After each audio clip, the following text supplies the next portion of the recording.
ਉਹਨੇ ਗਲਤ ਕੰਮ ਕਰਨ ਦੀ ਕੋਸ਼ਿਸ਼ ਕੀਤੀ ਏ। ਇਹਨੇ ਅੱਗੋਂ ਧੱਕਾ ਦਿੱਤਾ ਹੈ ਜਾਂ ਇਹਨੇ ਠੁੱਡਾ ਮਾਰਿਆ ਹੈ, ਉਹਨੂੰ ਹੋਰ ਗੁੱਸਾ ਆ ਗਿਆ ਤੇ ਉਹਨੇ ਤਾਂ ਇੰਨਾ ਬੇਤਹਾਸ਼ਾ ਇਹਨੂੰ ਮਾਰਿਆ ਹੈ। ਇਹ ਹੈ ਕਿ ਮੇਰੀ ਬੱਚੀ ਬੁਰਾ ਹਾਲ ਸੀ, ਬਹੁਤ ਉਹਨਾਂ ਇਹਨੂੰ ਮਾਰਿਆ ਸੀ। ਰੋਂਦੀ ਪਿੱਟਦੀ ਮੇਰੇ ਨਾਲ ਗੱਲ ਕਰ ਰਹੀ ਹੈ ਕਿ ਮੰਮਾ ਇੱਕ ਵਾਰੀ ਆ ਜਾ। ਸਾਮ ਖਾਨ ਨੇ ਕੀਤਾ ਹੈ ਤੇ ਨਾਲ ਉਹਦੀ ਬੀਵੀ ਨੇ ਕੀਤਾ ਹੈ। ਉਹਦੀ ਬੀਵੀ ਕਿਸੇ ਹਾਲ ਸੀ, 9ਵਾਂ ਮਹੀਨਾ ਸੀ ਉਹਨੂੰ ਉਸ ਦੌਰਾਨ। ਲੋਹੇ ਦੀ ਸਟਿੱਕ ਫੜ ਕੇ ਤੇ ਉਹਦੇ ਨਾਲ ਮਾਰਦੇ ਨੇ ਇਹਨੇ ਇੰਨਾ ਜ਼ਿਆਦਾ ਤਸ਼ੱਦਦ। ਗਰੀਬ ਲੋਕ ਹਾਂ ਤੇ ਪਹਿਲੇ ਮੇਰੀ ਬੇਟੀ ਮਦਰਸੇ ਪੜ੍ਹਦੀ ਸੀ। ਮੈਂ ਮਦਰਸਾ ਛਡਵਾ ਕੇ ਕੰਮ ਤੇ ਛੋੜਿਆ ਕਿ ਚਲੋ ਮੇਰੇ ਘਰ ਦੇ ਹਾਲਾਤ ਕੁਛ ਬਿਹਤਰ। ਇਸ ਤਰ੍ਹਾਂ ਚੋਰੀ ਕੀਤੀ ਹੈ ਤੇ ਚੋਰੀ ਮੰਨ ਗਈ ਏ ਤੇ ਤੁਸੀਂ ਜੋ चोरी का सामान है लेके आओ ते आके बच्ची ले जाओ। अस्सलाम वालेकुम नाज़रीन, मैं हूं एडी मलिक और आज की मेरी वीडियो इंतहाई अफसोसनाक है। यकीन करें आप लोगों की भी बेटियां होंगी और इस मुश्किल हालात में आप लोग किस तरह से अपनी ज़िंदगी जो है वो गुजार रहे होंगे। इस खातून ने जो मेरे साथ वीडियो में आप देख रहे हैं ज़ारो कतार रो रही है। जब इसकी दास्तान आप सुनेंगे तो यकीनन आप भी अपने जज्बात पर काबू रखने पर मजबूर हो जाएंगे। इस खातून की मासूम बेटी जो कि इसने चंद पैसों के लिए किसी अमीर के घर में काम पर लगवाई हुई थी, इसकी मासूम बच्ची उस अमीरजादे की बच्चों की जो है वो देखभाल करती थी, उनकी परवरिश करती थी। सोचे 12-14 साल की बच्ची क्या कुछ कितनी खिदमत कर सकती होगी, लेकिन उन जालिमों ने इस औरत की मासूम बेटी के साथ बर्बरियत कर दी, जुल्म की इंतहा कर दी। उस बच्ची को इस तरह से उन्होंने बेआबरू करके मारा कि मैं आपको उस बच्ची की तस्वीरें तक नहीं दिखा सकता। इस तरह से उन्होंने जुल्म की इंतहा करी। ये लोग कौन है, कौन थे ये लोग जिन्होंने ये जुल्म की इंतहा की? सारा वाकया इसी खातून की जुबानी जानते हैं कि मामला क्या हुआ था और किस तरह से इनकी बेटी को जो है वो बरहना करके, नंगा करके वो शख्स अपने घर में कमरे में बंद करके और उस बच्ची के साथ क्या कुछ करता रहा। अस्सलाम वालेकुम। जी वालेकुम सलाम। क्या नाम है बाजी आपका? नबीला बीबी। नबीला बीबी, क्या हुआ था मामला और आपकी बेटी क्या नाम है उसका, उम्र कितनी है उसकी? 13 साल। और नाम क्या है उसका? तहरीम फातिमा। अच्छा, तहरीम के साथ क्या हुआ था और तहरीम कहाँ पे काम करती थी? ਤਹਿਰੀਮ ਡਿਫੈਂਸ ਕੰਮ ਕਰਦੀ ਸੀ। ਉਹਨੂੰ ਅਸੀਂ ਤਕਰੀਬਨ ਮੈਂ 1.5 ਮਹੀਨਾ ਪਹਿਲੇ ਉਹਨੂੰ ਕੰਮ ਤੇ ਲਗਵਾਇਆ ਹੈ। ਅਸੀਂ ਬਹੁਤ ਗਰੀਬ ਲੋਕ ਹਾਂ ਤੇ ਪਹਿਲੇ ਮੇਰੀ ਬੇਟੀ ਮਦਰਸੇ ਪੜ੍ਹਦੀ ਸੀ। ਮੈਂ ਮਦਰਸਾ ਛਡਵਾ ਕੇ ਕੰਮ ਤੇ ਛੋੜਿਆ ਕਿ ਚਲੋ ਮੇਰੇ ਘਰ ਦੇ ਹਾਲਾਤ ਕੁਛ ਬਿਹਤਰ ਹੋ ਜਾਣ, ਮੇਰੇ ਨਾਲ ਕੋਈ ਮੇਰਾ ਆਸਰਾ ਹੋ ਜਾਏਗਾ। ਲੇਕਿਨ ਕੁਛ ਦਿਨ ਪਹਿਲੇ ਦੀ ਗੱਲ ਹੈ, 2 ਤਾਰੀਖ ਦੀ, ਕਿ ਮੈਨੂੰ ਅਚਾਨਕ ਦੁਪਹਿਰ ਟਾਈਮ ਫੋਨ ਆਇਆ ਹੈ। ਮੈਨੂੰ ਫੋਨ ਆਉਂਦਾ ਹੈ ਕਿ ਤੁਹਾਡੀ ਬੇਟੀ ਹੈ ਨਾ ਜੋ, ਉਹਨੇ ਇਸ ਤਰ੍ਹਾਂ ਚੋਰੀ ਕੀਤੀ ਹੈ ਤੇ ਚੋਰੀ ਮੰਨ ਗਈ ਹੈ ਤੇ ਤੁਸੀਂ ਜੋ ਚੋਰੀ ਦਾ ਸਮਾਨ ਹੈ ਲੈ ਕੇ ਆਓ ਤੇ ਆ ਕੇ ਬੱਚੀ ਲੈ ਜਾਓ। ਬਾਜੀ, ਇਹ ਤੁਹਾਨੂੰ ਫੋਨ ਕਿਹਨੇ ਕੀਤਾ ਸੀ? ਇਹ ਪਹਿਲੇ ਉਹਦੀ ਬੇਗਮ ਨਾਲ ਗੱਲ ਹੋਈ ਸੀ, ਮਹਿਮਾ ਖਾਨ ਨਾਲ। ਉਹਨੇ ਕਿਹਾ ਹੈ ਤੇ ਮੈਂ ਹੱਕੀ ਬੱਕੀ ਰਹਿ ਗਈ। ਮੈਂ ਕਿਹਾ ਬਾਜੀ ਇਹ ਨਹੀਂ ਹੋ ਸਕਦਾ, ਤੁਸੀਂ ਤਹਿਰੀਮ ਨਾਲ ਗੱਲ ਕਰਾਓ ਮੇਰੀ। ਉਹਨਾਂ ਕਿਹਾ ਨਹੀਂ ਜੀ ਤੁਸੀਂ ਸਮਾਨ ਲੈ ਆਵੋ ਤੇ ਆਪਣੀ ਬੱਚੀ ਲੈ ਆਇਓ। ਲੇਕਿਨ ਜਦੋਂ ਮੈਂ ਫਿਰ ਮਿਹਨਤ ਕੀਤੀ ਕਿ ਇੱਕ ਦਫਾ ਗੱਲ ਕਰਵਾ ਦਿਓ ਤੇ ਉਹਨਾਂ ਵੀਡੀਓ ਕਾਲ ਮੈਂ ਖੁਦ ਕੀਤੀ ਹੈ ਕਿ ਮੈਂ ਵੇਖਾਂ ਤਾਂ ਸਹੀ। ਤੇ ਜਦੋਂ ਮੈਂ ਦੇਖਿਆ ਕਿ ਮੇਰੀ ਬੱਚੀ ਬੁਰਾ ਹਾਲ ਸੀ, ਬਹੁਤ ਉਹਨਾਂ ਇਹਨੂੰ ਮਾਰਿਆ ਸੀ। ਰੋਂਦੀ ਪਿੱਟਦੀ ਮੇਰੇ ਨਾਲ ਗੱਲ ਕਰ ਰਹੀ ਹੈ ਕਿ ਮੰਮਾ ਇੱਕ ਵਾਰੀ ਆ ਜਾ। ਮੈਂ ਕਿਹਾ ਵੀ ਹਾਂਜੀ ਬਾਜੀ ਮੈਂ ਕੁਛ ਕਰ ਰਹੀ ਹਾਂ, ਮੈਨੂੰ ਕੁਛ ਨਹੀਂ ਮਿਲ ਰਿਹਾ ਤੇ ਮੈਂ ਹੁਣ ਕੀ ਕਰਾਂ, ਮੈਂ ਆ ਜਾਂਦੀ ਹਾਂ ਉੱਥੇ ਤੇ ਤੁਸੀਂ, ਮੈਂ ਆ ਕੇ ਉੱਥੇ ਪੁੱਛ ਲੈਂਦੀ ਹਾਂ ਬੱਚੀ ਨੂੰ ਕੀ ਗੱਲਬਾਤ ਹੈ। ਲੇਕਿਨ ਜਦੋਂ ਮੈਂ ਇਹਨੂੰ ਕੈਮਰੇ ਦੀ ਇੱਕ ਝਲਕ ਵੇਖਿਆ ਹੈ, ਮੇਰਾ ਉਸ ਟਾਈਮ ਕਲੇਜਾ ਫਟ ਗਿਆ ਸੀ। ਐਡਾ ਬੁਰਾ ਅਸਰ ਸੀ। ਮੇਰੀ ਬੱਚੀ ਦੇ ਨੱਕ 'ਚੋਂ ਖੂਨ ਨਿਕਲ ਰਿਹਾ ਸੀ, ਦੁਪੱਟਾ ਇਹਦਾ ਖੂਨੋਂ ਖੂਨ, ਕੱਪੜੇ ਉਹਦੇ ਫਟੇ ਹੋਏ ਸੀ। ਤੇ ਜਦੋਂ ਮੈਂ ਉੱਥੇ ਗਈ ਹਾਂ ਕੋਠੀ ਵਿੱਚ, ਉੱਥੇ ਜਾ ਕੇ ਉਹਨਾਂ ਜਾਂਦਿਆਂ ਮੇਰਾ ਮੋਬਾਈਲ ਲੈ ਲਿਆ। ਮੋਬਾਈਲ ਲੈ ਕੇ ਤੇ ਉਹ ਜਦੋਂ ਮੈਂ ਹਾਲਾਤ ਵੇਖਿਆ ਬੱਚੀ ਦਾ ਤੇ ਇੰਨਾ ਬੁਰਾ ਹਾਲਾਤ, ਲੇਕਿਨ ਬੱਚੀ ਮੇਰੇ ਕੋਲ ਨਹੀਂ ਆਉਣ ਦਿੱਤੀ। ਉਹ ਮੇਰੇ ਘਰ ਚਲੇ ਗਏ ਨੇ। ਘਰ ਜਾ ਕੇ ਉਹਨਾਂ ਤਲਾਸ਼ੀ ਵਗੈਰਾ ਲੈਂਦੇ ਲੂੰਦੇ ਰਹੇ ਨੇ, ਮੇਰੇ ਦੋਨਾਂ ਬੱਚਿਆਂ ਨੂੰ ਨਾਲ ਲੈ ਗਏ ਨੇ। ਜਦੋਂ ਕੁਛ ਨਹੀਂ ਮਿਲਿਆ। ਕੌਣ ਤਲਾਸ਼ੀ ਤੁਹਾਡੇ ਘਰ ਦੀ ਜਾ ਕੇ ਲੈਂਦਾ ਰਿਹਾ? ਹਸਾਮ ਤੇ ਉਹਦਾ ਭਾਈ, ਇਹ ਦੋਵੇਂ ਤਲਾਸ਼ੀ ਲੈਂਦੇ ਰਹੇ ਨੇ ਮੇਰੇ ਘਰ ਜਾ ਕੇ। ਇੱਕ ਇੱਕ ਚੀਜ਼ ਕਚਰਾ ਤਿੱਕਰ ਫਰੋਲਿਆ ਤੇ ਜਦੋਂ ਕੁਛ ਨਹੀਂ ਮਿਲਿਆ ਵਾਪਸ ਆਏ ਨੇ ਤੇ ਮੈਨੂੰ ਆ ਕੇ ਤੇ ਕਹਿੰਦੇ ਨੇ ਕਿ ਆਪਦੀ ਬੇਟੀ ਨੂੰ ਸਾਈਡ ਤੇ ਲੈ ਜਾ ਤੇ ਇਹਨੂੰ ਲਿਜਾ ਕੇ ਪੁੱਛ। ਮੈਂ ਸਾਈਡ ਤੇ ਗਈ ਹਾਂ ਤੇ ਮੈਂ ਪੁੱਛਿਆ ਕਿ ਹਾਂ ਤਹਿਰੀਮ ਕੀ ਗੱਲ ਹੈ ਬੇਟਾ, ਵੀ ਤੂੰ ਕੀ ਆਖਿਆ, ਵੀ ਤੂੰ ਕੋਈ ਚੋਰੀ ਕੀਤੀ ਹੈ? ਉਹਨੇ ਮੈਨੂੰ ਫੌਰਨ ਆਪਣੇ ਕੱਪੜੇ ਲਾ ਕੇ ਵਹਾਏ ਨੇ। ਉਹਦੇ ਕੱਪੜੇ ਫਟੇ ਹੋਏ ਸੀ, ਖੂਨੋਂ ਖੂਨ ਉਹਦੇ ਕੱਪੜੇ ਸੀ। ਉਹਨੇ ਮੈਨੂੰ ਕਿਹਾ ਮੰਮਾ ਮੇਰਾ ਹਾਲਾਤ ਵੇਖ ਵੀ ਇਹ ਜਿਹੇ ਹਾਲਾਤ ਦੇ ਵਿੱਚ ਮੈਂ ਕੀ ਕਹਿੰਦੀ। ਮੈਂ ਸਿਰਫ ਇਹ ਕਿਹਾ ਕਿ ਮੇਰੀ ਮੰਮਾ ਨੂੰ ਬੁਲਾ ਦਿਓ, ਮੇਰੀ ਮੰਮਾ ਨਾਲ ਗੱਲ ਕਰਾ ਦਿਓ। ਤੇ ਬਾਜੀ ਤੁਹਾਡੀ ਬੇਟੀ ਦੇ ਕੱਪੜੇ ਫਾੜ ਕੇ ਇਹ ਜਿਹੜਾ ਤਸ਼ੱਦਦ ਕੀਤਾ ਸੀ, ਇਹ ਕਿੰਨੇ ਕੀਤਾ ਸੀ ਸਾਰਾ ਕੁਝ? ਇਹ ਅਸਾਮ ਖਾਨ ਨੇ ਕੀਤਾ ਹੈ ਤੇ ਨਾਲ ਉਹਦੀ ਬੀਵੀ ਨੇ ਕੀਤਾ ਹੈ। ਉਹਦੀ ਬੀਵੀ ਕਿਸੇ ਹਾਲ ਸੀ, 9ਵਾਂ ਮਹੀਨਾ ਸੀ ਉਹਨੂੰ ਉਸ ਦੌਰਾਨ। ਲੇਕਿਨ ਅੱਲਾ ਆਪੇ ਇਸ ਗੱਲ ਦਾ ਮਤਲਬ ਇਨਸ਼ਾ ਤਾਲਾ ਮਜ਼ਲੂਮਾਂ ਦਾ ਮਹੀਨਾ ਹੈ, ਮੌਲਾ ਹੁਸੈਨ ਪਾਕ ਆਪੇ ਇਸ ਗੱਲ ਦਾ ਅਮਲ ਲੈਂਦੇ। ਲੇਕਿਨ ਸਾਡਾ ਕੋਈ ਗੁਨਾਹ ਨਹੀਂ ਹੈ, ਅਸੀਂ ਚੋਰੀ ਨਹੀਂ ਕੀਤੀ। ਮੇਰੀ ਬੇਟੀ ਤੇ ਨਾ ਬਹੁਤ ਜ਼ਿਆਦਾ ਤਸ਼ੱਦਦ ਕੀਤਾ ਹੈ। ਮੇਰੀ ਬੇਟੀ ਦੀ ਹੱਥ ਦੀ ਹੱਡੀ ਟੁੱਟ ਗਈ ਹੈ, ਨੱਕ ਦੀ ਹੱਡੀ ਫ੍ਰੈਕਚਰ ਹੋ ਗਈ ਹੈ।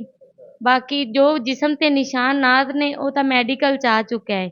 ਬਾਕੀ ਸਾਡੀ ਨਾ ਪੁਲਿਸ ਵਾਲੇ ਮੈਨੂੰ ਧਮਕੀਆਂ ਲਾ ਰਹੇ ਨੇ।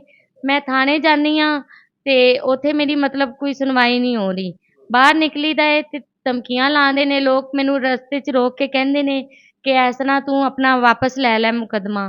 ਤੁਸੀਂ ਮੈਨੂੰ ਇਹ ਦੱਸੋ ਕਿ ਤੁਸੀਂ ਦੱਸਿਆ ਕਿ ਮੇਰੀ ਬੇਟੀ ਤੇ ਉਹਨਾਂ ਨੇ ਚੋਰੀ ਦਾ ਇਲਜ਼ਾਮ ਲਗਾਇਆ ਸੀ। ਤੁਹਾਡੀ ਬੇਟੀ ਨੇ ਕੀ ਚੀਜ਼ ਚੁਰਾਈ ਸੀ ਉਹਨਾਂ ਦੀ? ਕੁਛ ਵੀ ਨਹੀਂ ਚੁਰਾਈ। ਇੱਕ ਦਫਾ ਕਿਤੇ ਉੱਥੇ 24 ਘੰਟੇ ਰਹਿੰਦੀ ਏ ਤੇ ਇੱਕ ਦਫਾ ਇਹਨੇ ਫਰਿੱਜ ਖੋਲ ਕੇ ਤੇ ਚੀਨੀ ਪਈ ਸੀ, ਇਹਨੇ ਮੂੰਹ 'ਚ ਜ਼ਰੂਰ ਪਾਈ ਏ। ਸ਼ਾਇਦ ਇੱਕ ਦਫਾ ਕਹਿ ਰਹੀ ਹੈ ਕਿ ਮੈਂ ਪਰਾਠੇ ਦੀ ਨਵਾਲਾ ਮੂੰਹ 'ਚ ਪਾਇਆ ਹੈ। ਦਿਖਾ ਰਹੇ ਨੇ ਉਹ ਬਕਾਇਦਾ, ਉਹਨਾਂ ਸਬੂਤ ਇਹ ਰੱਖਿਆ ਚੀਨੀ ਖਾ ਰਹੀ ਏ ਤੇ ਰੋਟੀ ਖਾ ਰਹੀ ਏ। ਇਸ ਤੋਂ ਬਾਅਦ ਕੋਈ ਚੋਰੀ ਨਹੀਂ ਉਹਨੇ ਕੀਤੀ। ਖਾਣਾ ਪੀਣਾ ਭਾਜੀ ਚੋਰੀ ਨਹੀਂ ਹੁੰਦੀ। ਅੱਛਾ, ਤੁਸੀਂ ਕਿੰਨੇ ਪੈਸਿਆਂ ਤੇ ਆਪਣੀ ਬੇਟੀ ਨੂੰ ਉੱਥੇ ਕੰਮ ਤੇ ਰਖਵਾਇਆ ਸੀ? ਮੈਂ 15,000 ਤੇ ਰਖਵਾਇਆ ਸੀ। ਤੇ ਕਿੰਨੇ ਅਰਸੇ ਤੋਂ ਉੱਥੇ ਕੰਮ ਕਰਦੀ ਪਈ ਸੀ ਬੇਟੀ ਤੁਹਾਡੀ? ਇਹ 1.5 ਮਹੀਨਾ ਹੋ ਗਿਆ ਸੀ। 1 ਮਹੀਨੇ ਦੀ ਤਨਖਾਹ ਅਸੀਂ ਲੈ ਲਈ ਸੀ ਤੇ ਅੱਧੇ ਮਹੀਨੇ ਦੀ ਉਹਨਾਂ ਸਾਡੀ ਤਨਖਾਹ ਵੀ ਨਹੀਂ ਦਿੱਤੀ। ਉਲਟਾ ਮਤਲਬ ਇੰਨਾ ਤਸ਼ੱਦਦ ਕਰਕੇ, ਇੰਨਾ ਜ਼ਲੀਲ ਕਰਕੇ ਉਹਨਾਂ ਬੱਚੀ ਨੂੰ ਐਂਡ ਤੇ ਉਹਨਾਂ ਸਾਡੇ ਤੇ ਪਰਚਾ ਕਰਵਾ ਦਿੱਤਾ ਹੈ। ਤੁਹਾਡੇ ਤੇ ਚੋਰੀ ਦਾ ਪਰਚਾ ਕਰਵਾ ਦਿੱਤਾ ਜੀ? ਉਲਟਾ ਉਹਨਾਂ ਸਾਡੇ ਤੇ ਪਰਚਾ ਕਰਵਾ ਦਿੱਤਾ ਹੈ। ਮੈਂ ਘਰ ਸਕੂਨ ਨਾਲ ਬਹਿ ਨਹੀਂ ਸਕਦੀ। ਮੈਨੂੰ ਥਾਣਿਓਂ ਫੋਨ ਆਉਂਦਾ ਹੈ ਤੇ ਡਰਾਉਂਦੇ ਨੇ ਕਿ ਇੱਧਰ ਥਾਣੇ ਆਓ। ਤੇ ਮੈਂ ਥਾਣੇ ਜਾਵਾਂ ਤੇ ਮੈਨੂੰ ਲੋਕ ਰਸਤੇ 'ਚ ਰੋਕ ਕੇ ਕਹਿੰਦੇ ਨੇ ਮੁਕੱਦਮਾ ਵਾਪਸ ਲੈ, ਨਹੀਂ ਤਾਂ ਅਸੀਂ ਬਹੁਤ ਬੁਰਾ ਕਰਾਂਗੇ। ਉਹਦੇ ਭਰਾ ਨੇ ਮੈਨੂੰ ਫੋਨ ਕੀਤਾ ਸੀ ਪਰਸੋਂ। ਉਹਨੇ ਮੈਨੂੰ ਕਿਹਾ ਸੀ ਜੇ ਉਹ ਫੜਿਆ ਗਿਆ ਏ ਤੇ ਕੋਈ ਗੱਲ ਨਹੀਂ, 1.5 ਮਹੀਨੇ 'ਚ ਆ ਜਾਏਗਾ, ਫਿਰ ਵੇਖਿਆ ਜੇ ਅਸੀਂ ਤੁਹਾਡੇ ਨਾਲ ਕਿਸ ਤਰ੍ਹਾਂ ਨਿਭਾਉਂਦੇ। ਮੈਨੂੰ ਲਗਾਤਾਰ ਧਮਕੀਆਂ ਆ ਰਹੀਆਂ ਨੇ, ਫੋਨ ਤੇ ਲੋਕ ਮੈਨੂੰ ਧਮਕੀਆਂ ਦੇ ਰਹੇ ਨੇ ਤੇ ਮੇਰਾ ਕੋਈ ਵੀ ਮਤਲਬ ਮੇਰੀ ਕੋਈ ਸੁਣਵਾਈ ਨਹੀਂ।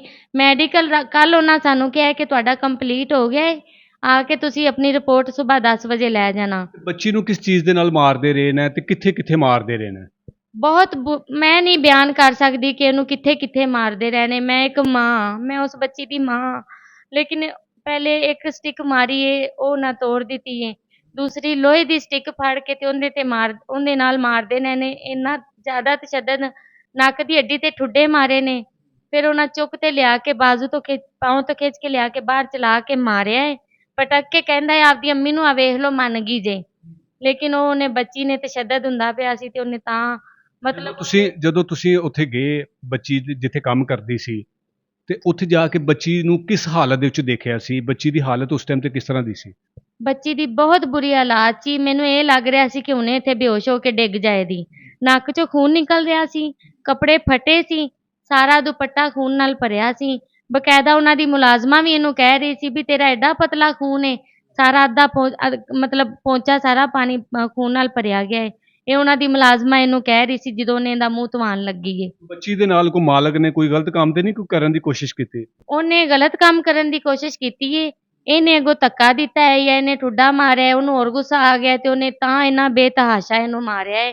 ਉਲਟਾ ਉਹਨੇ ਚੋਰੀ ਕੀਤੀ ਨਹੀਂ, ਅਸੀਂ ਮਾਨੀ ਕੁਰਾਨੀ ਗੱਲ ਹੈ, ਅਸੀਂ ਚੋਰੀ ਨਹੀਂ ਕੀਤੀ। ਉਲਟਾ ਉਹਨੇ ਇਹਨੂੰ ਇੰਨਾ ਮਾਰ ਕੇ ਤੇ ਤਾਂ ਮਨਵਾਇਆ ਹੈ ਕਿ ਮੇਰਾ ਐਕਸ਼ਨ ਨਾ ਲੈਣ, ਮਤਲਬ ਮੇਰੀ ਆਪਣੀ ਗਲਤੀ ਤੇ ਉਹਨੇ ਪਰਦਾ ਪਾ ਦਿੱਤਾ ਹੈ। ਯਾਨੀ ਕਿ ਉਸ ਬੱਚੀ ਦੇ ਨਾਲ ਉਹ ਗਲਤ ਕਰਨਾ ਚਾਹੁੰਦਾ ਸੀ, ਬੱਚੀ ਨੇ ਇਨਕਾਰ ਕਰ ਦਿੱਤਾ ਜਿਹਦੀ ਵਜ੍ਹਾ ਤੋਂ ਸਾਰਾ ਕੁਝ ਹੋਇਆ ਹੈ। ਜੀ ਜੀ ਬਿਲਕੁਲ। ਤੁਸੀਂ ਕੀ ਚਾਹੁੰਦੇ ਹੋ ਕਿ ਕੀ ਹੋਣਾ ਚਾਹੀਦਾ ਹੈਗਾ? ਮੈਂ ਇਹ ਚਾਹੁੰਦੀ ਹਾਂ ਕਿ ਉਹਦੇ ਹੱਥ ਤੋੜ ਦੇਣ। ਜਿਹੜੇ ਹੱਥਾਂ ਨਾਲ ਉਹਨੇ ਮੇਰੀ ਬੇਟੀ ਤੇ ਤਸ਼ੱਦਦ ਕੀਤਾ ਹੈ, ਉਹਦੇ ਦੋਵੇਂ ਹੱਥ ਤੋੜ ਦਿੱਤੇ ਜਾਣ। ਉਹਨੂੰ ਕੜੀ ਤੋਂ ਕੜੀ ਸਜ਼ਾ ਮਿਲਣੀ ਚਾਹੀਦੀ ਹੈ।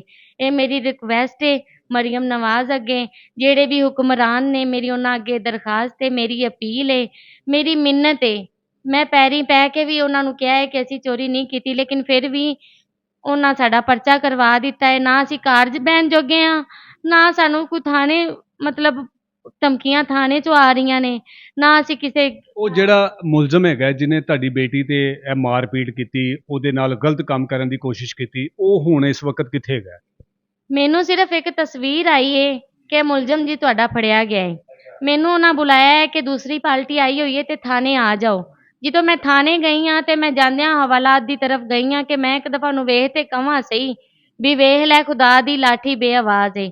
ਜਦੋਂ ਮੈਂ ਗਈ ਹਾਂ ਕਹਿਣ ਵਾਸਤੇ ਤੇ ਮੈਨੂੰ ਉਹ ਬੰਦਾ ਨਜ਼ਰ ਨਹੀਂ ਆਇਆ। ਬਕਾਇਦਾ ਉਹਦੀ ਜੁੱਤੀ ਰੱਖੀ ਸੀ, ਉਹ ਖੁਦ ਨਹੀਂ ਸੀ ਹੈਗਾ।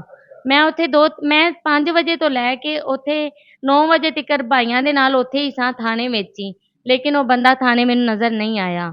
ਇਹ ਸਾਰੀ ਸਿਰਫ ਇੱਕ ਤਸਵੀਰ ਲਵਾਈ ਹੈ, ਉਹ ਆਇਆ ਹੈ, ਫੋਰਮੈਲਿਟੀ ਪੂਰੀ ਕੀਤੀ ਹੈ ਨਾ। ਸਾਡੇ ਵੱਲੋਂ ਪਰਚਾ ਜਿਹੜਾ ਕਰਵਾਇਆ ਗਿਆ ਹੈ ਨਾ, 6 ਦਿਨ ਬਾਅਦ ਸਾਡਾ ਪਰਚਾ ਹੋਇਆ ਹੈ, 6 ਦਿਨ ਬਾਅਦ। ਤੇ ਇੱਕ ਸਿਰਫ ਫੋਰਮੈਲਿਟੀ ਪੂਰੀ ਕੀਤੀ ਗਈ ਹੈ ਕਿ ਜੀ ਅਸੀਂ ਤੁਹਾਡਾ ਪਰਚਾ ਕਰਦੇ ਪਏ ਹਾਂ। ਬਾਕੀ ਉਹਨਾਂ ਨਾ ਉਹਨੂੰ ਕੋਈ ਸਜ਼ਾ ਦਿੱਤੀ ਹੈ, ਨਾ ਉਹ ਬੰਦਾ ਥਾਣੇ 'ਚ। ਇਹ ਸਭ ਇਹਨਾਂ ਸਿਰਫ ਇੱਕ ਤਸਵੀਰ ਲੈ ਕੇ ਤੇ ਝੂਠੀ ਕਾਰਵਾਈ। ਨਹੀਂ ਤਾਂ ਮੈਨੂੰ ਨਜ਼ਰ ਕਿਉਂ ਨਹੀਂ ਆਇਆ?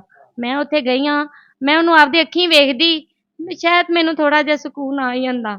ਲੇਕਿਨ ਉਹ ਬੰਦਾ ਉੱਥੇ ਥਾਣੇ 'ਚ ਨਹੀਂ ਸੀ। ਲੇਕਿਨ ਮੇਰੀ ਅਪੀਲ ਹੈ, ਮੇਰੀ ਦਰਖਾਸਤ ਹੈ ਕਿ ਉਹਨੂੰ ਕੜੀ ਤੋਂ ਕੜੀ ਸਜ਼ਾ ਦਿੱਤੀ ਜਾਵੇ। ਮੇਰੀ ਬੱਚੀ ਸਾਰੀ ਜ਼ਿੰਦਗੀ ਵਾਸਤੇ ਬੱਜਲ ਹੋ ਗਈ ਹੈ, ਉਹਦੇ ਹੱਥ ਦੀ ਹੱਡੀ ਟੁੱਟ ਗਈ ਹੈ। ਠੀਕ ਹੈ, ਤੇ ਤੁਹਾਡੀ ਮਿਹਰਬਾਨੀ, मेरी कुछ मदद कर सकते जे तो करो।